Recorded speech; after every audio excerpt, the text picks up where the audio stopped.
To get rid of those pesky ads, request stories, listen to unlisted and bonus episodes, and to chat with the gang, support us by clicking the description link. What's up, everyone? Welcome to the Talk Murder Me podcast. My name is John. I'm sitting here with Jen and Nicole, and today I got a crazy story for everyone. And I'm really excited about this. We're actually going to Brazil today. But if you like this episode, check out our sister podcast, Among the Dirt and Trees, our friend in Brienne in Colorado. She's doing an excellent job. She covers true crime that happens out in nature. And if you're interested, like, for instance, in the Lake Mead bodies that are being uncovered, she did a really good episode on that, and which is kind of new in the news. And she does some really interesting cases that you won't hear anywhere else. So check that out.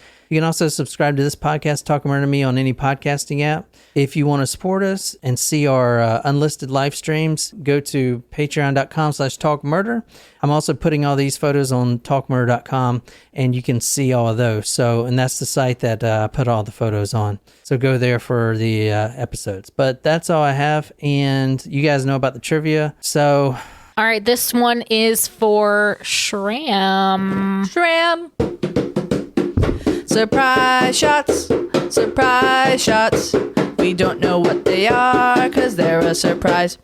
Cheers, y'all. Cheers. Water? Shram requested water. Thanks, Shram. What the? I could smell it. You're I was like, what? I was like, what the? And then I texted, I was like, wait, water? Wait, at first when you reacted, I was like, shit, were we not supposed to say that out loud that it was water? Was this supposed to be a fake shot? I was going to be fucking pissed. I will say, God. If anyone requests fucking like Everclear or grain alcohol again, I am going to put water in there instead. Or maybe like vodka. No, don't do that shit. That one time, remember we like burned our esophagus? No, it doesn't matter, man. They pay for shots.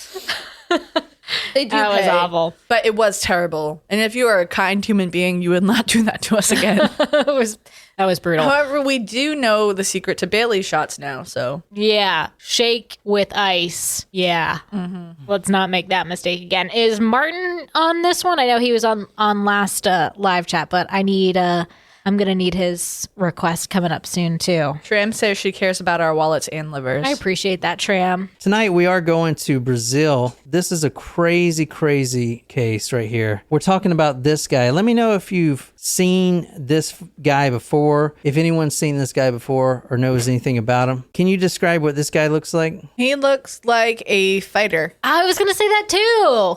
Does he look like a killer? I mean, potentially. How many people do you think he's killed?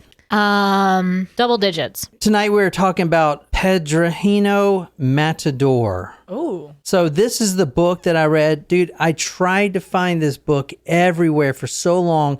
It's literally not on the internet. I found it at one of these sites, and like I said, I had to pay for it with a fake credit card.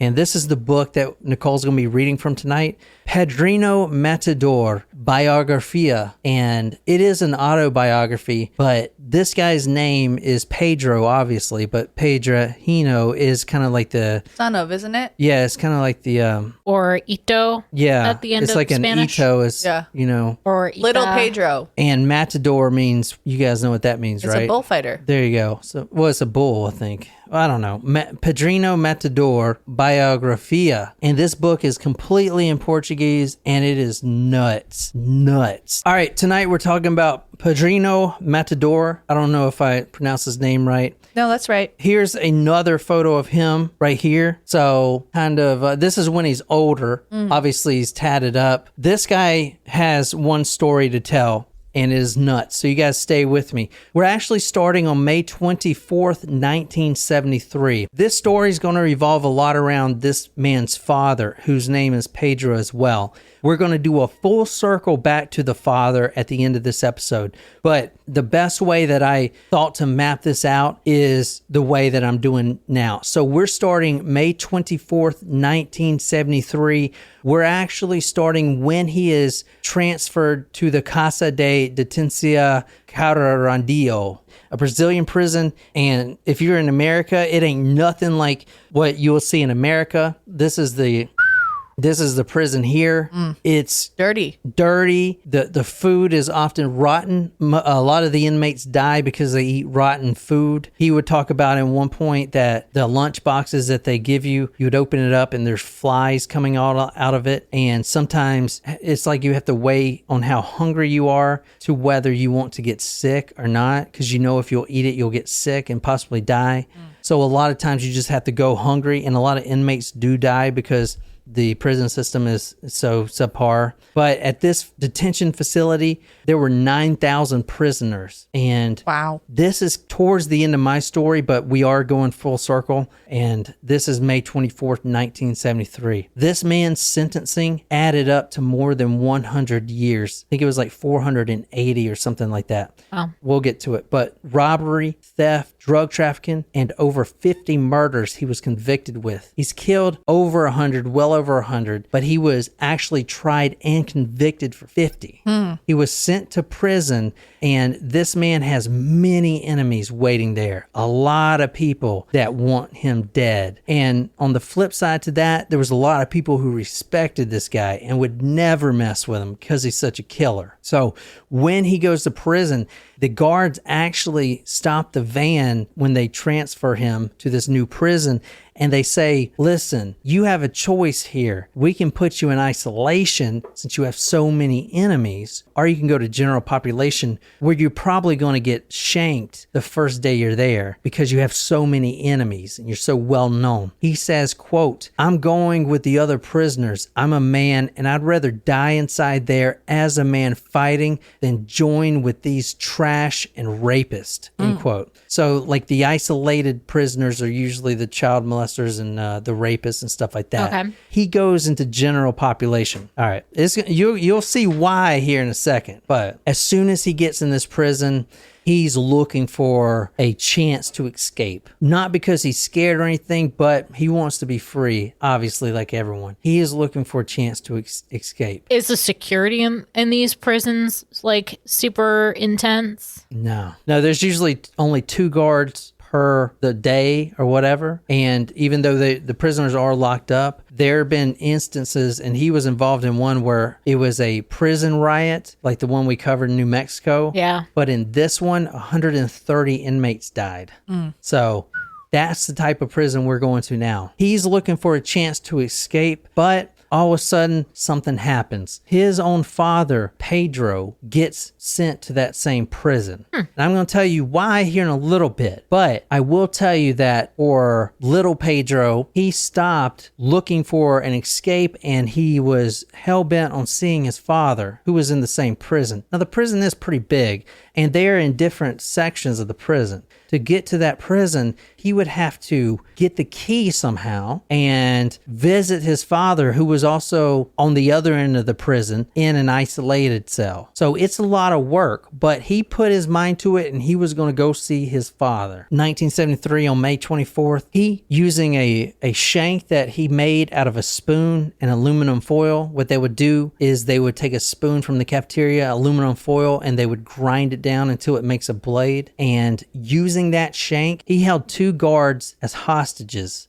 and he threw them in his own cell. He took their keys. He locked these guards inside of his own cell. Now, and there's only 2 guards in his prison. So now he's not only safe to go see his father, even though he's got to go through multiple locked doors, but he does have the keys. You know, these guards are locked safely in this cell. He had no beef with these guards or anything. He just wanted to go see his father. He runs through this entire prison with these keys, and everybody, all the other inmates, all 9,000 are looking out their cells. They know what this man is doing, and they know why he's going to see his father. They know why. And I'll tell you guys in a little bit why he did this. But he runs all the way down, opening all these gates. He's got the keys to the prison. He can escape. Yeah. He can easily escape. Or maybe he's going to get his father so both of them can escape. I mean, this isn't like maximum security over here with all kinds of fingerprints and keypads. I mean, this is pretty bare bones, especially in 1973. He can get away. But instead, he goes and visits his father. His father was in isolation. He finally gets there. He sees his son, and the father backs away a little bit. And then Pedro is looking for that key, that isolation cell key. He tries a couple. They don't work. Finally, after a few minutes, he finds the right key for this father's cell, and he turns it and unlocks that cell and opens the door. And then he walks towards his father. So we're going to come full circle back to that. Once you guys know who this guy is, you'll understand without me even telling you why he risked all this to go see his father. Okay.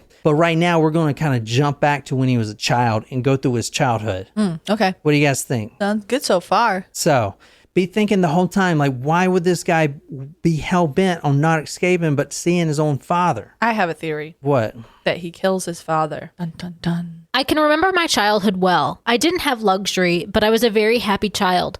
I lived in a house made of wood. My father was an honest and hardworking man. Oh, so his house was a woody. My father was an alcoholic. When he drank, he became aggressive and mistreated her. He tried to beat my mother, but sometimes he couldn't because she was a tall, strong woman. Pedrinho, growing up, oldest son of 7 siblings. He grew up poor, obviously, and he worked after school. A lot of times even skipping school so he can work to bring in money. He worked in a butcher shop with his grandfather, and his grandfather actually had this big old contraption where he would put coconuts in there and it would make liquor. So they would sell liquor together. I've got a lovely bunch of coconuts. There they are, ascending in a row. His grandfather not only taught him how to fight and how to live, but he looked up to his grandfather more than anything else. This is a childhood photo, and I'll show you many photos. These photos were in the book, and they didn't have any captions. So Okay. a lot of times I don't know what the fuck I'm looking at, to be honest. There's like no captions with any of the photos here at all. His grandfather teaches him how to defend himself and fight. His grandfather actually loved him a lot. In the butcher shop where Pedrinho would work after school is where he learned to use a knife. And that knife became the most important part of his life growing up, even at an early age. When he was sentenced to prison, he was only 19, okay? After killing hundreds of people. By age 19? Yeah, so you got to imagine that knife, because he didn't have a gun or anything, would be his best friend. Little did I know that over the years, a knife would become my best friend. So he learned how to use a knife working in the butcher shop, deboning oxes and stuff like that. He was, like a lot of the Brazilian population, very religious. His grandmother was religious. His mother was religious. However, his grandmother did get into witch doctoring at one point, which kind of divided the family. And Pedrinho did kind of shift towards the witch doctor lifestyle. He started drinking ox blood and participating in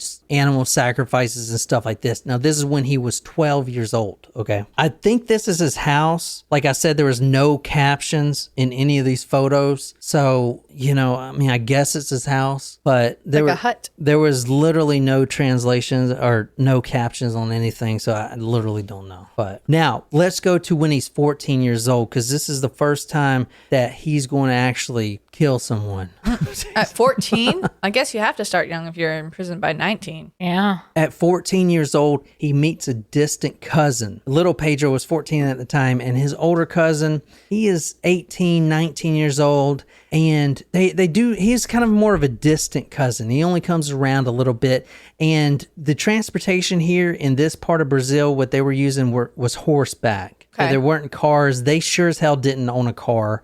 It was all horses. And this is 1970s, right? Mm-hmm. So it must have been very rural. There was an argument at one point between him, little Pedro, and his older cousin. It was something along the lines of he used the horse of the cousin without asking permission, something like that. It translated to something like that. Either way, I know there was an argument, and the older cousin beat the shit out of little Pedro. Now, Pedro's grandfather had taught him how to fight. So right there was a spot of embarrassment for Pedro, because he comes home with a black eye and he's crying and he's all beat up and he didn't do anything to defend himself. And he knows the grandfather would be disappointed that he didn't do anything to defend himself. So that's when he started to really plan here. So anyway, a few days go by and he sees the cousin again. And And at this point, they are by a sugar cane machine. This is it right here. I don't know how else to describe it. They take sugar cane and break it down into sugar. So can you kind of describe that? It's a huge metal machine. It's basically a few big gears. It looks pretty dangerous. It looks like prehistoric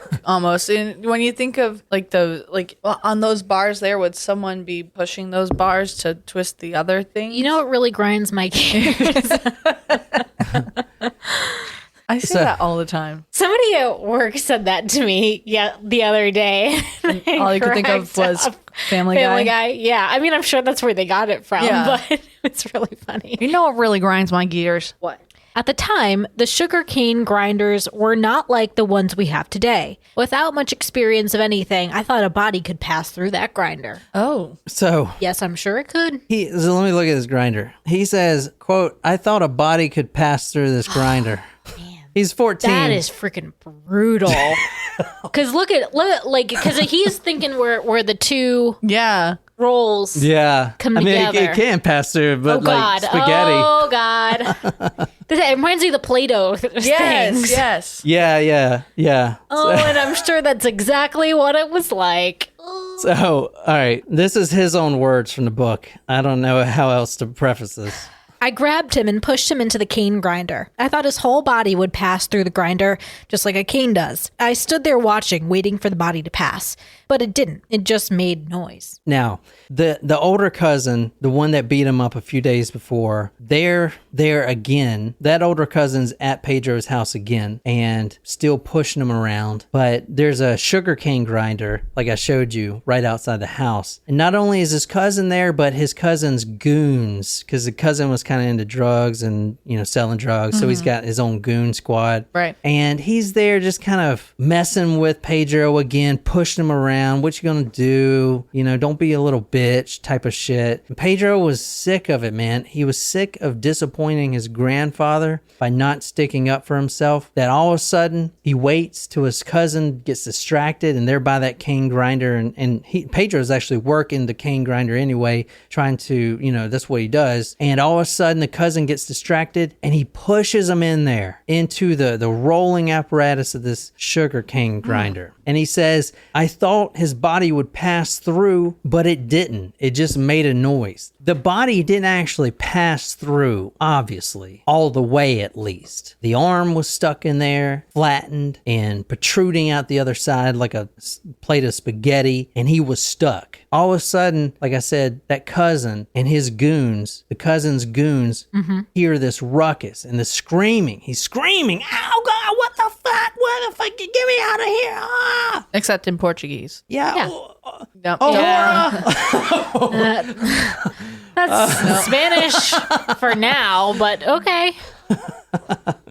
So now the cousin's friends are running over to kill him. Yeah. Okay? And he kills all of them. But he is not, the older cousin's not dead. His arm is just spaghettified at this point. So he's got to do something and do something quick. I took the machete and started cutting him all over with the desire of revenge for what he did to me. It was blood everywhere until when I cut off his head, it fell into the machine and kept screeching and screeching. So the cousin now is stuck. His arm is stuck in this machine. So little Pedro pulls out this machete. The goons are running over. Hey! He takes that machete and just starts slicing the cousin. Oh. Slicing them all over, trying to kill him. Eventually, he just slices his head off. The head falls into the cane grinder. That's at 14 years old. At 14. Damn. I mean, that shit didn't happen to me till I was like at least 21. That's like the age of my students. Yeah, that's pretty crazy. The grandfather runs out, luckily, and stops the goons and everything else, and they address what just happened. The police do show up. They put 14-year-old Pedrino in handcuffs, and they take him to the police station. He's released 24 hours later because he's 14 years old. What the fuck? And he thought a body could go through there. Wow. Is his English name Lil Petey? Yeah, I guess so. Ah. Why, has someone heard this story before? I think Ashley has. She had a couple of trivia questions for a little Petey. Like what? Well, I'm not gonna. tell I'm me. not gonna drop him in there. No, I wanna. It had to do with some people that he may have killed in prison. Don't spoil it. That's why I'm not saying anything. All right. Well, what'd she say? She just asked, "Is this little Petey?" Where'd you hear this shit at? Huh? Fucking My Favorite Murder. Oh, can you stop? Those other podcasts Stop getting so suck, butthurt that other people may cover a story. Who said that she heard a podcast about it? Maybe she read something or saw a film. Yeah. Mm-hmm. They ain't no film about this. This is real life. She said she found it herself. See? All right. So the question was, is he embellishing things? Stuff like this, it was documented, obviously, because police reports and stuff. The tone of the book, even though I don't speak Portuguese, seems to me like he feels sorry for a lot of things and he's real honest. But, who knows? I don't know. That's a good question. So I'm going to go through his background a little bit and then we'll do another murder. There's not much background, so we're basically jumping into another murder. He was born in Santa Rita on October 30th. He was a son of Emanuela and Pedro. Obviously, that's why he's Pedrino. Mm-hmm. He was eventually given the name Malandros. I don't even know what that means. I never looked that up. Malandros? Malandros. I don't know. A young criminal, delinquent punk thug. Yeah, that's appropriate for him. Yeah, I would say Malandros. so. Oh, that makes sense. All right. When his mother, Emanuela, was pregnant, the husband actually didn't marry her until little Pedrino, was 12 years old. But when she was pregnant, the husband would get real drunk, and he's an alcoholic. And he would come home from work, get real drunk. And one time, he actually kicked his pregnant wife, Emanuela, in the stomach. Oh. And sank in the baby's skull, Pedrino's skull. It sank it in so much, and if you look, you can still see the scar from where his father had kicked the belly. His head had sunken in, and you can still see the large scar there. So he said, he would go on to say, quote, "How can someone beat a pregnant woman? My God." Now, this story is a lot about his father. He has a love and hate relationship with his father. At 15, his father, who was working for the city mayor's office, I couldn't tell exactly what his job was fired. He was fired for theft, even though there was no proof that he stole anything. And all I could find out about the job was that he worked at City Hall. His father was fired at the City Hall for theft, and Pedrino would say that this was the saddest day of his father's life. He immediately saw a change in his father, a negative change, and not only that, there was no proof that he stole anything. I was sent home with no rights, accused of stealing from the school. It wasn't me. Believe me, I would never steal from the school, much less dirty our family's name. We are poor, yes, but we don't need to steal anything from anyone, the father says. So I think he was just fired just because. So anyway, now that the father is fired from his job, he's unemployed, and he's got 8 kids with no source of income coming in to take care of, the mother starts taking on cleaning jobs while she was pregnant. And Pedrino decided to take revenge on the mayor of the city because the mayor fired his father without any probable cause and no proof whatsoever. It was just all of a sudden fired him, which completely upended the family and the family finances. It's almost like The Princess Bride. My name is Inigo Montoya. You killed my father. Prepare to die. Pedrino goes into his grandfather's shed and he retrieves this right here. This is a little 22-shot rifle. And this is the same one, I think. I mean, that's why he would put it in the book. He retrieves this rifle. He also grabs a machete and an orange-green rucksack and fills it with ammunition. And he plans his revenge. He's going to kill the mayor. So it sounds like, I mean, he took the rifle with him, but the machete is the second. Like, it's like this is the second time he's used a machete. So he decides he's going to kill the mayor, but first he's going to hide out. And, they're real religious in this parts of Brazil. And he wanted to go up in the mountains, clear his head, and maybe have a spiritual intervention or something to give him direction for the right thing to do. So he travels up into the mountains in Brazil for 30 days. He survives up there, and he's shooting animals and eating and camping out, stuff like that, while he decides what to do. Arriving at the mountain, I set up my camp so that no one could find me for about 30 days. My friends were the animals, monkeys, rabbits, snakes, and jaguars. They stayed close to me, surrounded me, but they didn't do me any harm. So he only killed what he was going to eat for 30 days. And on the last night, he gets this inspiration and he goes down to the mayor's home. He looks in the mayor's home and is different different from all the people that the mayor is supposed to be serving in the community because he has a nice gated house and a nice huge house with 2-story balcony, stuff like that. That kind of rubbed them the wrong way. Pedrinho hides out in the bushes and waits for the mayor to pull up into his home to open the gate. And even the car he was driving was for the rich, he would say. He said, quote, in a car that only the rich had, end quote. The mayor gets out of this car. He opens the gate. And that's when Pedrinho steps out of the bush that he's been hiding in because he's going to kill the mayor. He's going to kill the mayor of the city. All right. At 15. Like, what?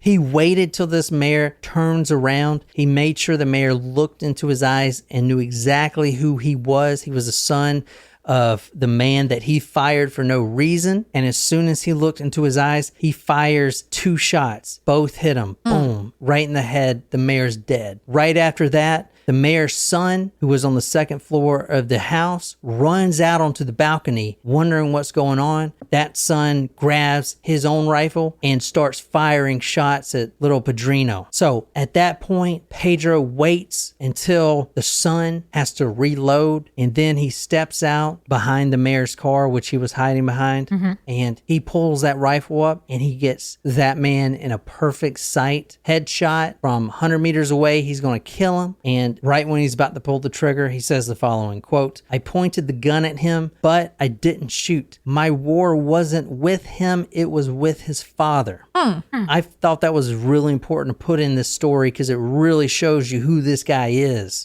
He only kills who needs to be killed, and he's killed 100 or so people. Whoa. So he's like Robin Hood, but instead of giving to the poor, he kills people. Yeah. He runs into the woods after that, waits several days. The police are looking for him.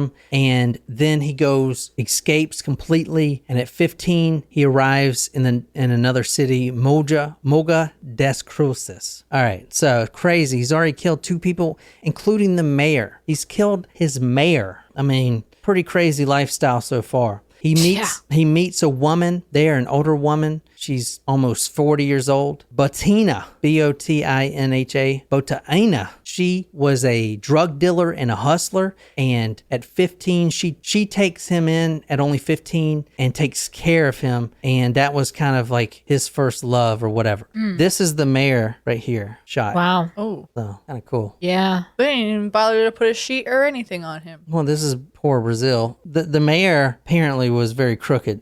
So Botina, who he meets, who was taking care of him. And how old did you say she was? I think she was like 40 or something. All I would say was she was an older woman. So, but she was a drug dealer and dealing in, in prostitution stuff. 3 of her friends got really jealous of Pedrinho and decided to kill him for no good reason. Now, a lot of people tried to kill this guy over his lifetime. All right. But Botina, who really cared for Pedrinho, warns him and says, listen, I can't stop this from happening, but you just need to be ready. All right. Just be ready for this to happen. So one day the 3 friends come and they were like, hey, let's go to the lake. Let's go fishing. And little Pedrinho's like, okay. He puts a revolver in his pocket, kind of conceals it, and they go out. So it's just Pedrinho at 15 years old and these 3 older men who have an intent to kill him. They go to the lake. As they're walking down, Pedrinho says, I got to take a piss right quick. Y'all just go ahead. That was a ruse. So he did that so they can get in front of him, so they can pass, and then he can take his shot because he's going to kill all of them.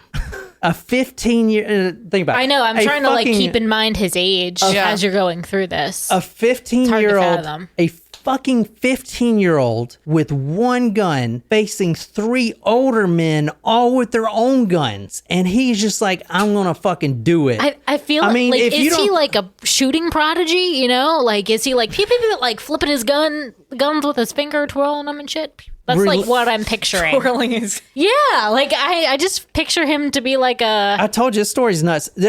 John Wayne here's or- here's the thing. It's different. And I didn't go into the religion part, but at this point, he's already had attempts on his life. There is a higher power watching over this man, and he will definitely learn that later because there have been hundreds of attempts to kill this guy. There is something, an angel or whatever, that is protecting him. Or that's what does he believe that about himself? You believe it, achieve it. I mean, that shit's real to him.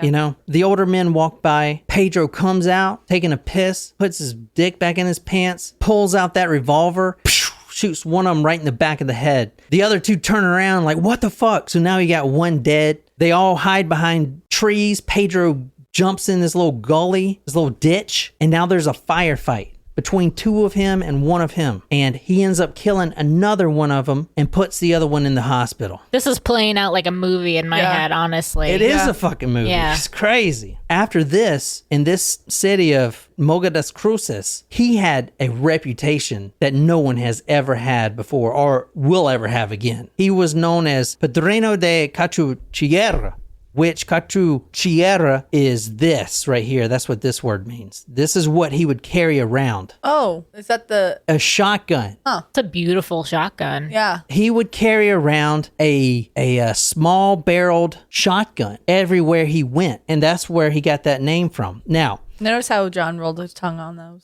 He was like, I can't do that.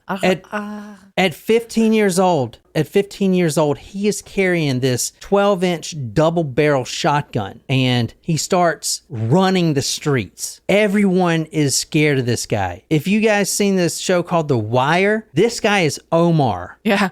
In literal form, because not only is he carrying the shotgun and everyone's scared as hell of little Pedrinho de Cartuera, he also becomes a stick-up boy. I don't know the term in Brazil and Portuguese, but he would surprise drug dealers. Like, ha, it's me, bitch. And then pull out the shotgun and rob them, which is exactly what Omar was doing on The Wire. Yeah. He got a crew together and they were all stick-up boys. This is some of the drugs that he would steal right here. So already he's kind of doing he's not hurting innocent people. He's going after already bad people. Does that make sense? Yeah. He would also find rich people and that are transporting a bunch of rice. And he would hold up the truck of rice and then deliver the rice to the poor. Literally Robin Hood. Wow. But you can see how he made a lot of enemies, right? Yeah. You guys like this? Oh, yeah. He's making enemies of people he's robbing from, killing, and other people who are going to be threatened by him and think that, oh, shit, he might come after me. Yeah. So now, at 15 years old, turning 16, he is running these streets as the main drug supplier. Now, he's basically like, what's his name? Johnny Depp in that movie, Snatch or whatever. Like, he is, I don't know if that's a movie, whatever. No. Where he's like the drug dealer that is getting big money because he's stealing these drugs. So what do you think he does? He sticks up these drug dealers, takes all their drugs, which you guys just saw, and then he sells them to another drug dealer at a lower price. He's doing this, and now he's the biggest drug dealer at only 16 years old. Blow. Yeah. That's the movie. At 16 years old, and this is all documented I've in... never seen that. It's a good movie. This is all documented in police reports and stuff like that. At 16 years old, he is responsible for more than 30 homicides. At 16. Wow. That's crazy. Isn't this a crazy story? Did you say when you started how old he was when he was in the prison? Yeah, I think it was 19 or 21, something like that. Okay. All right. That helps. This story gets fucking crazy. You guys think this is crazy? This is one of the best stories I've ever covered. I mean, I just love this shit. This is nuts. You're man. like, this is why I do what I do. He would do stuff like find a boyfriend that has obviously been beaten, that boyfriend's girlfriend or a pregnant girlfriend or something like that, or mistreating women, rapist, a lot of rapists, stuff like that. And he would seek them out. I mean, he's got all this money now. He's living large and he's focusing his time on seeking out rapists and pedophiles and killing them. Kind of like a good vigilante story, you know? Where do you think those 30 homicides came from? They're not all just drug dealers. They're just bad bad people, because he has this thing in his mind where, you know, it is justified in his in religious context where and remember I said his grandmother was into witch doctory and black magic. Where do you think this power, this aura around him of protection comes from? That's a good point. I mean, Interesting. remember at the time he was literally drinking ox blood and protected by this aura. He's literally going around like he's bulletproof. And fuck, he is he not? So far. I mean, shit. When I say, quote, my enemies, I mean in a general way. My enemies are your enemies. They are all those who do harm to parents, who want to steal from the poor, and who want to do harm to the poor. So this guy goes on this killing binge, and he says that he stopped. He's got well over 100, but he didn't count. He says, quote, I stopped because I believe that this number will never end. He started killing rapists and evil men in the city. And like, you remember Pablo Escobar was actually highly praised because of the stuff he was doing for the community. Right. He was making it safe for everyone. I know that sounds weird, but Safe, but on his terms. Right. exactly. But, you know, same thing. Pedrinho was making the streets safe. He was giving that money back to this little city. You know, you remember Pablo Escobar like ran for mayor and he got the majority of the votes, remember? Or whatever. I didn't do his story, but same shit. Like the community loved this guy, but he still had a lot of enemies. Yeah, because he donated a lot of his money to like schools and hospitals and stuff. Yeah. And people. Quote, at the time, Love that. quote, at the time, crooks, neighborhood thieves, and rapists were more afraid of me than the devil himself. That's what he said. He was living wealthy, but giving it all back to the community. He would kill landlords that were purposely hiking up their rent and taking advantage of the poor residents. He began giving the money to needy families and schools and doing community projects, building parks. I mean, he's living large now. At 16, he's basically rich. You know what I'm saying? So they put a squad together called the Death Squad. I know it sounds kind of like Hitlerish, but it was basically to take out drug dealers, and their main target was, guess who? Pedrinho, right? Just like a mobster. They wanted to take him out. Yep. Bad for business. They actually got him. At one point, he would have went out fighting dead. He wouldn't care about getting shot. Yep. He's been shot and stabbed plenty of times before. But they got him because they brought his mother into the equation. Oh. Emanuela, which was And you don't mess with his mama. a pussy move to do. Yeah. They grabbed the mother, basically held her hostage. This is the police doing this. And that's when he was basically arrested. And So were the police crooked? Because you would think, so I can understand. pretty sure everyone's crooked now. Right, like it's a he's taking justice into his own hands and he's still killing people. I mean, technically the police would have the right to bring in the mom to question her or whatever, you know, from her, you know, he's a suspect in murder. So Technically. he was finally arrested. Now, we're not going through all the people he's killed being a drug lord because that would be too much. But there was a big firefight between him and a whole squad of policemen with machine guns. Remember, he has a shotgun, all right? They brought his mother into it, trying to arrest him using his own mother, Emanuela, as leverage. At one point, he hears his mother scream. And that does it for him. He completely loses it. He takes his gun. He rushes at the cops. Now, there's a whole squad of cops. They start shooting. He shot twice. He rolls down a ravine. On the way down of rolling down this large ravine, he shot another 5 times. He shot in the leg, in the head, and both arms. And he survives? This is fucking crazy. Whoa.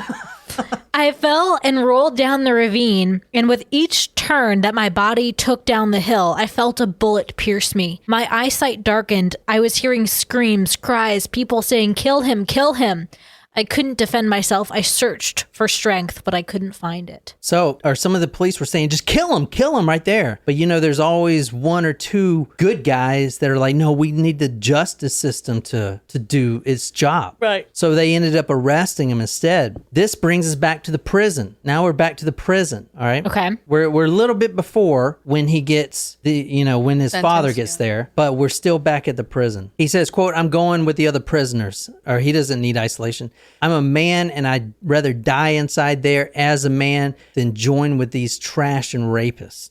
That makes more sense now, having like that comment, Yeah. given Yeah. that's who he was killing Yeah. for shits and giggles. Right. Yeah. He takes a spoon. Now keep in mind, half the population wanted him dead. Half the other population. Wanted a monument for him. Yeah. So he did have people who were going to protect him because he was so well known. And I mean, he killed, so the majority of the people he's killed was in prison through his years in prison, which got him well over 100, right? A lot of the isolated prisoners too, the rapists and stuff like that. But we're not going over that part. Right. So he's in general population. He gets a spoon with aluminum foil. He I don't know how long it takes, but he makes a knife. He also, and Nicole, you'll like this because this is fucking crazy. I literally thought this was fake. Why just me? Why not Jen? Well, I thought this wasn't a real thing, but it is. Okay. And it's fucking crazy, and I want to talk about it. Okay. All right. So he began learning martial arts in prison. Oh my gosh. Does this have to do with Mortal Kombat? No. But Fatality. if anyone watches Bob's Burgers, Oh, yes. that's Brazilian capoeira. How are you not wearing that shirt today? He learns Brazilian capoeira. Wait, I thought Which is capoeira a- wasn't made up. No, it's not. It's actually really interesting.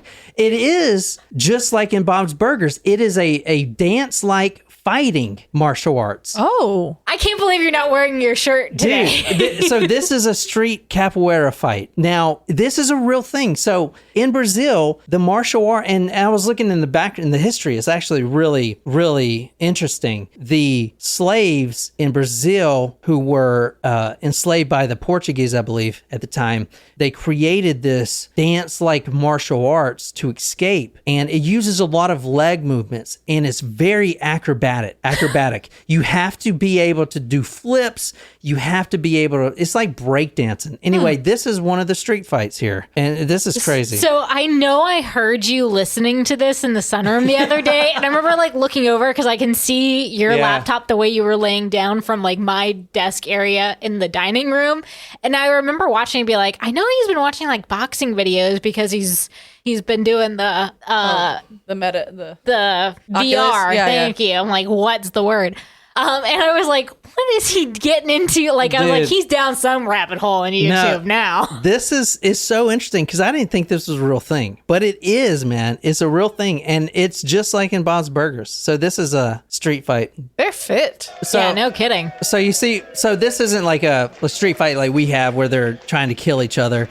As a poor population, they get in these groups. You see kids in the background, and they do the music, they clap, and it's rhythmic, right? Because it's a rhythm type martial arts. Yeah. But here it goes. Pretty cool, eh? Yeah. There we go. Yeah. Oh my God. Isn't that crazy? Whoa! How does one how do this. you make your body do that? Oh my God! Yeah, how crazy is that shit, That eh? is cool. Yeah. Isn't that crazy, man? Yeah. So that's what it is, like flips. This just made my day. I didn't know capoeira was a real thing. It's a real thing, Brazilian capoeira. It's got a lot of kicks in it, obviously, because you're swinging your legs. But that How do you like make your body do that? Like how it was like it's goes the up most in the air. acrobatic martial arts ever. But it is a real martial art, and they use it. They use it to, and it's supposedly extremely deadly because you think about you're swinging your foot and your leg around so fast. If you hit someone with your leg Yeah. in the head, I mean they're out, dude. But that's just is weird. I've never heard of that martial art before. It's kind of crazy. There's videos of capoeira fighters fighting, like karate fighters and stuff, and it's kind of fun to see who wins.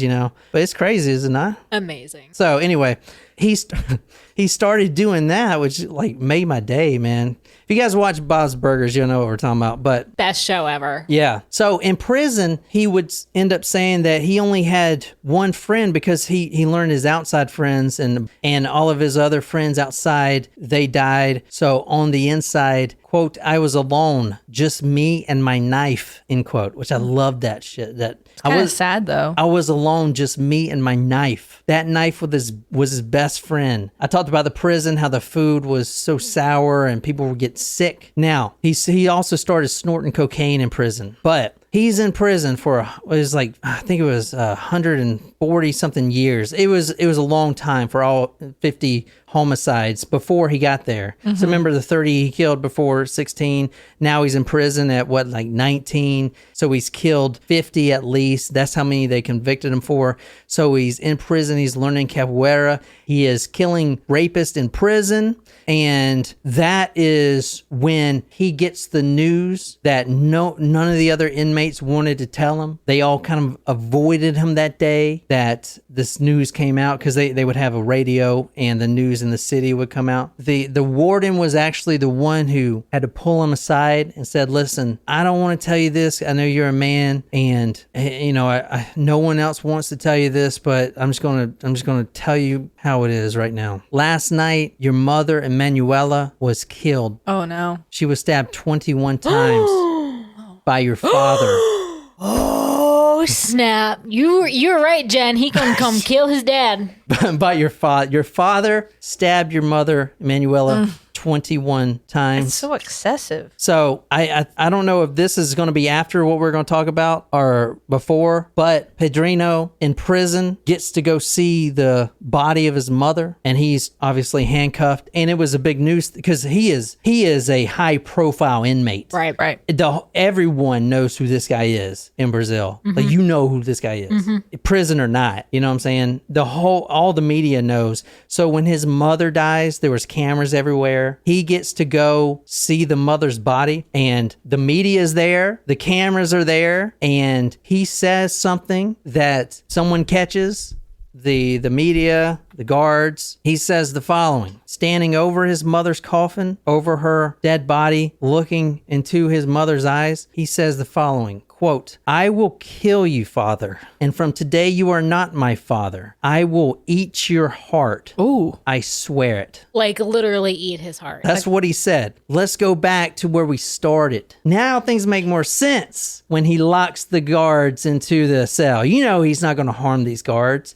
The guards, they know they're safe. This guy is not here for them. They know he's going to come back and let them out of the cell, which he does. They know that. They respect him as a man. They also know that he's got some business to take care of. Yeah. So, Yup. and this is the end from what we're going to talk about. He locks these guards in there. And now you got to see, he makes his way to the isolation cell where his father just got there for killing his mother. The father sees him through the window and is thankful that, oh my God, I don't know what he's doing here, but there's no way he can get in. Like, I'm in an isolated cell. Pedrinho looks down at the big ring of keys and starts flipping them. The father starts to apologize. Pedrinho, I was drunk, all this stuff. Pedrinho finds the key and opens up the cell, and then Pedrinho walks towards his father, and this is what he does. With the knife in my hand, I could only think of my mother, how she tried to defend herself.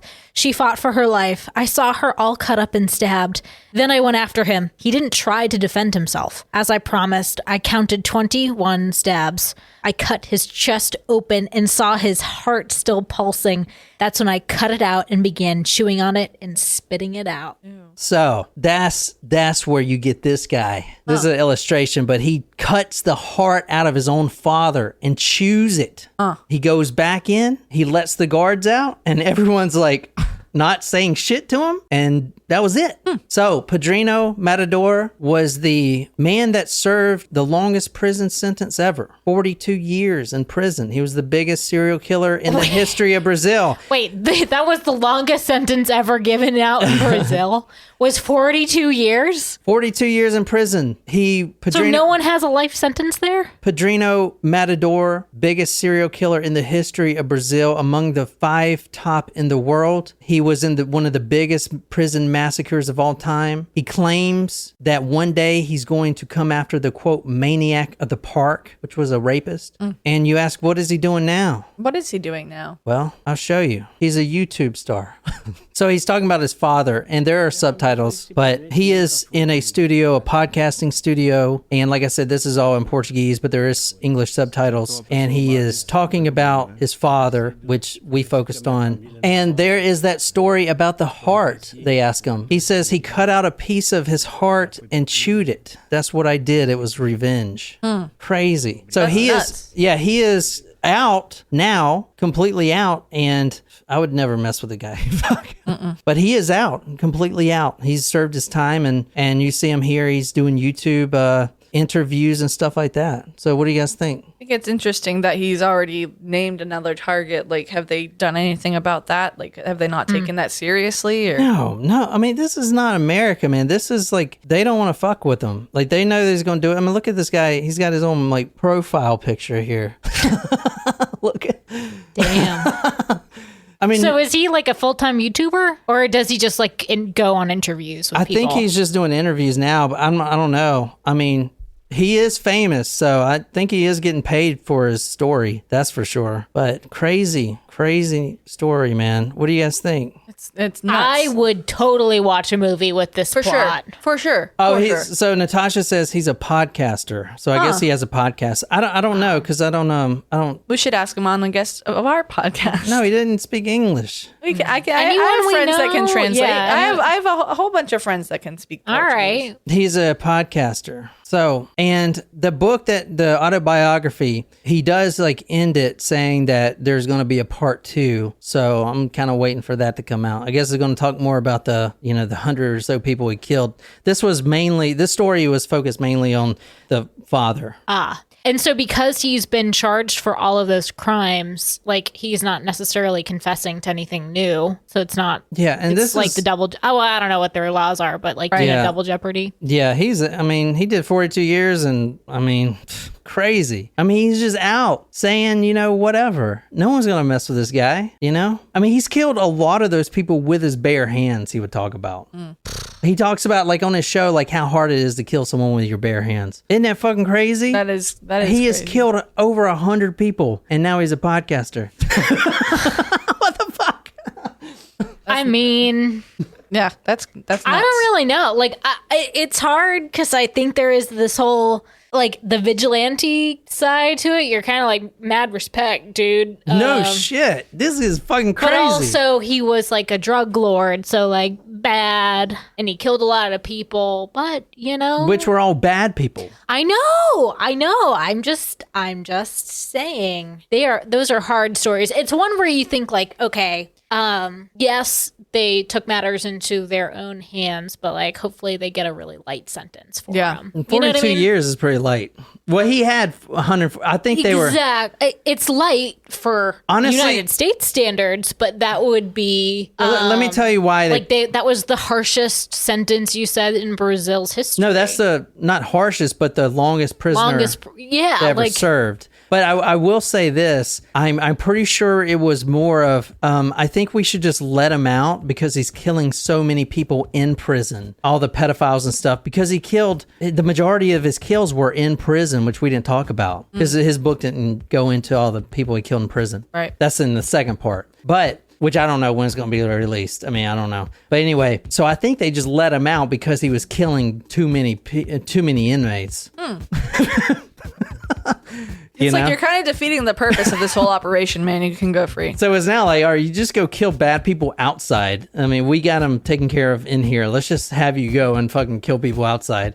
I mean, because that's what he loves to do, apparently. I mean, I don't know. Fucking crazy, man. Mad respect, in my opinion. Dude, mad respect. I mean, fucking nuts, man. He's over his mother's coffin and says that I will eat out your heart. And what does he do? He fucking eats his dad's heart. Oh my God, dude.